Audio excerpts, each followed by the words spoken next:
Greetings all. I am coming to you with a lesson on the theory and practice of alchemy. 1 second. The book I am reading is The Secret Teachings of All Ages. If you're interested in any of the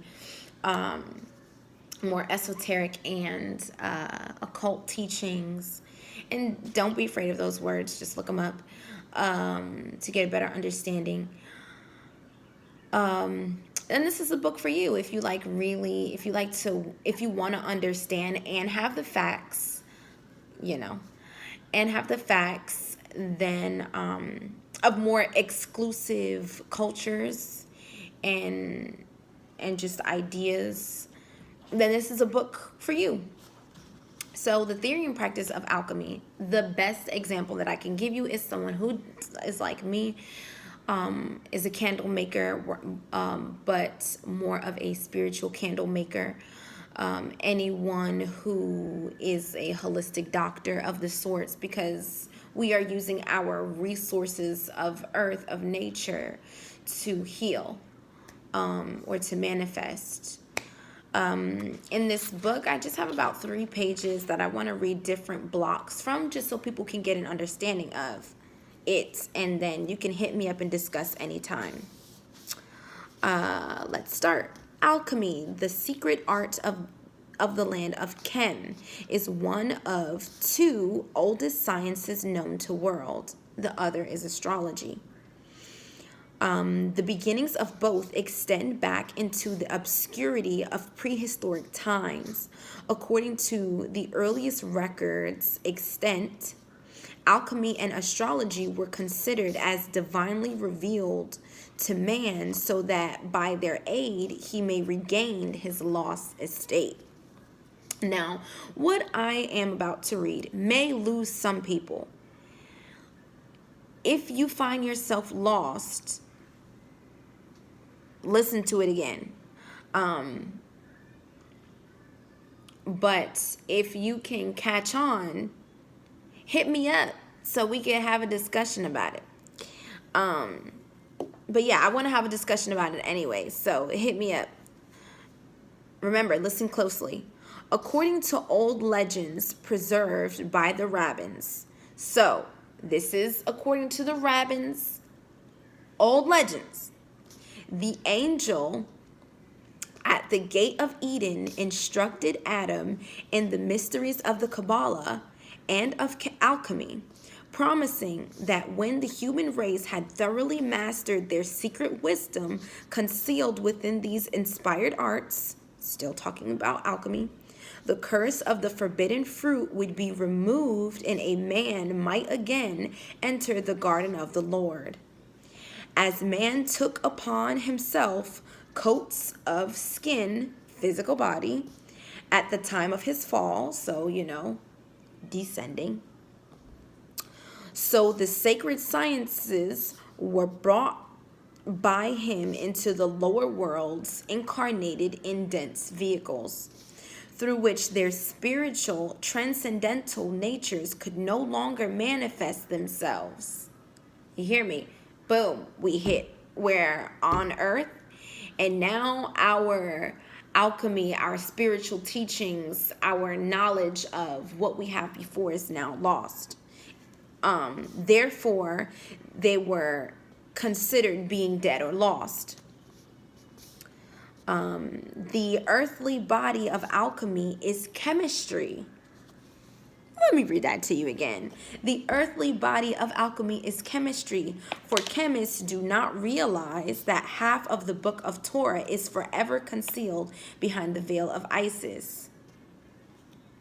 For my tarot readers, see the tarot. And that so long as they study only material elements, they can at best discover but half of the mystery. So chemists can only understand half of the mystery because they are looking at just that side. Alchemy is a mixture of spirituality and chemistry. Astrology has crystallized into astronomy, whose votaries ridicule the dreams of ancient seers and sages, deriding their symbol as meaningless products of superstition. So they're basically, astronomy is a real, hear me out, astronomy is a real legit study. So the twist on astronomy with astrology,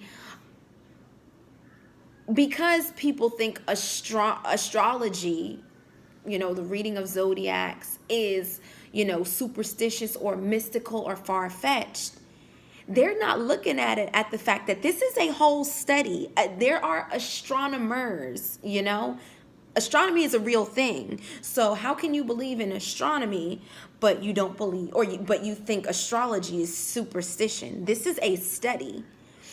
Granted, not everyone is credible, but if you do your homework, you will find out that a lot of this, that this is there's no coincidence. But we in alchemy, so we ain't trying to do that. Anyways, moving forward, what is life? What is intelligence? What is force? These are problems to the solution of which the ancients consecrated their temples of learning. Who shall say that they did not answer those questions? Who would recognize the answers if given? Is it possible that under the symbols of alchemy and astrology lies concealed a wisdom so abstruse that the mind of his race is not qualified to conceive the principles? So even that, what I just read, and going back to the statement they made about the Garden of Eden, excuse me, we have all these questions now because we're here on earth. We don't, it's in us, the frequency, the energy, it is within us. Energy is real, open up a book, open up science. Frequency is real. Poles are real. Magnetism, magnets is real. These are things that we can explain now that it has been explained on Earth through chemistry and science. But we have so many questions about the beyond, because, again, going back to the Garden of Eden, and this is just from the rabbins, urban legends, but their theory is we can't go back into the Garden of Eden because we're not alchemists anymore. We lost that part of us when we descended. By no means I am a religious person, but that's just how the best I can explain it. A bit of what I believe, not the whole Garden of Eden part, but I think we can't truly reach our higher self until we collectively master the art of alchemy, going back to those roots. Last thing I really, and this book explains that Chem was an ancient land of Egypt where alchemy and chemistry came from. So you can imagine it originated in Egypt. One last thing I really did want to glaze over. You know what? I'll do that in another video if you guys respond well to this one. So let me know how you feel. Feedback is always welcome. I'm gonna go drink some more water and cuddle up with my little nugget. So peace, guys. Thank you for listening.